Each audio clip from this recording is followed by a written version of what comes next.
You are welcome to the Wealthy Continent channel, a channel dedicated to the great people and continent of Africa. Remember, it is not the place that defines the status of the people, rather, it is the people that defines the status of the place. As we continue our journey of financial literacy, we're going to be looking at the topic, the 10% generosity is not why you are broke. Now, when it comes to generosity, it's not automatic. We have to be intentional about it, especially if we want to build a lifestyle around it. In past videos, you would have heard me say, you need to give a structure to your income. That means 70% goes into your expense, 10% goes into saving, 10% goes into investment, and 10% into generosity. Now, that doesn't mean that is set on stone. That can be changed anytime. It can be changed based on your income. It can be changed based on your needs. Sometimes 70% is too much. You might just need to cut down to 50% and increase your investment, increase your savings, increase your generosity.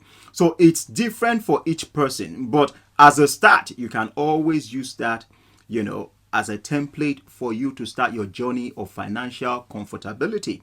Now, when it comes to generosity, some people say, wow, my expense, can I afford this? Can I have 10% to be given out every month? You have to understand something, that there is needs and there are wants, there are desire. Your needs in life, they are not much. They are basic needs. But when we're talking about desires, we're talking about wants, then it escalates. When it comes to generosity, whether you are spiritual or not, is a good exercise for you to have, because it brings empathy into your heart, compassion on others. It helps you to see the needs of others and also helps you to appreciate where you are. Generosity is a good practice for each and every one of us. Now, it's not about how much I'm getting, because we are not always going to all get the same thing. Income will be different from people. Where people live, whether you are in the continent or outside the continent, what your income is will be different. But it doesn't stop you from being generous to others. Also, it's a function of the heart. It's not about I'm making a statement to show to people that I'm giving X amount of money. I was the largest giver. This person gave this. It's not to make a statement at all. It's not transactional in nature, that I'm giving to get. If I give you this, I'm getting this. Now, if you are doing that, it means you are trading. You are not generous. Being generous is you are giving without expecting anything back, because you are doing it from a position of appreciation. Some people say, my needs are too much and everything. Now, out of 100, you've got 90%. If you can't manage 90%, you've got issues with two things. Now, financial management is something you need to look into. Also, your behavior towards money needs to be looked into, because your needs are not much. My needs are not much. It's our desires and our wants that makes all the difference when it comes to our income. When it comes to giving, when it comes to being generous, please don't allow guilt to make you become generous. It's not the right thing to do. Don't allow manipulation or be coerced for you to give. Give because it's a good thing to do. Now, there are 3 reasons why I believe you should be generous to others. The number 1 is acknowledgement of the fact that you are where you are. You have the ability to do what you can because God has blessed you. He has blessed you, empowered you to be able to do that. You are acknowledging that you are not all in all. That where you are and what you're doing is by the grace of God. You are acknowledging that when you are generous to others. The number 2 reason is you are privileged. Not everybody can do what you are doing because not everybody is in your position. Whatever position you are opportune to reach out to somebody else, especially those in need, to be a blessing. So you see it as a privilege. The number 3 thing is you are grateful for where you are, for the things that is happening in your life, whether in good times or bad times, that you are still alive, you are well. You are grateful. And you can see the needs of others and still meet it. You are grateful that you are in that position. I want you to understand something. When we're talking about generosity, it's not just about money. Although we're looking at money in this video, you can be generous with your time. You can be generous with your skill.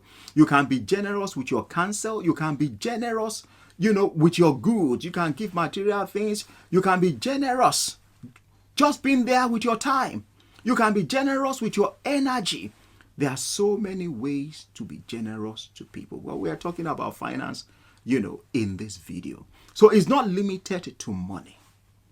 And you should know that. Now, somebody might ask the question, where should I give my money to? Because it's going to be 10%. Now, some people are spiritual, like I said. They have organizations that they do give to on a regular basis. One of the things that I will say is ensure that that money is used. One is used to run things, at the same time to meet the needs of people. Very, very important. The heart should be touched. The life should be touched. That is important. Secondly, for humanitarian purposes, when you see a need, you can reach out. It can be a need within the relationship you have. It can be a need within the community. It can be a need that you see. They don't have to know you. You can see somebody struggling to make a payment in the shop, then you offer to pay. There are various ways. Look for opportunities, especially for those in need, to reach out to them. Now, when it comes to giving to institution, try and find out what they use the funds for, because you have to be objective in your giving. Ensure that you are not giving to increase the salaries of those that are there or the lifestyle of those that are there. You want to give with reasons to reach out to those who need it. Not everybody needs it. Those who need it should go there. This will make you very objective. Then if you see that where you are giving to, you are only increasing salaries and increasing lifestyle, you might want to rethink that you might have to rechannel your generosity to those who need it. You might have the question, when should I start this? Because I want it to be part of my life. I want to be part of my organization. Start now. Open your eyes. Look at areas where you can meet the needs of people, where you can be a blessing to others, where you can put smiles on faces. Now, you'll be glad you did, because it will bring joy into your heart. You must always remember that the things that are very important in life, the things that are precious in life, we were freely given. There are things that we can't buy in the shop. There are things that we can't travel to places to pick up. But we've been given by God. And we acknowledge His blessings upon our lives. If you have been getting value from our videos, we would like you to consider subscribing to our channel, clicking on that like button, and sharing with others. Remember, a candle does not lose its value by giving light to others. Thanks for watching. We will see you next time.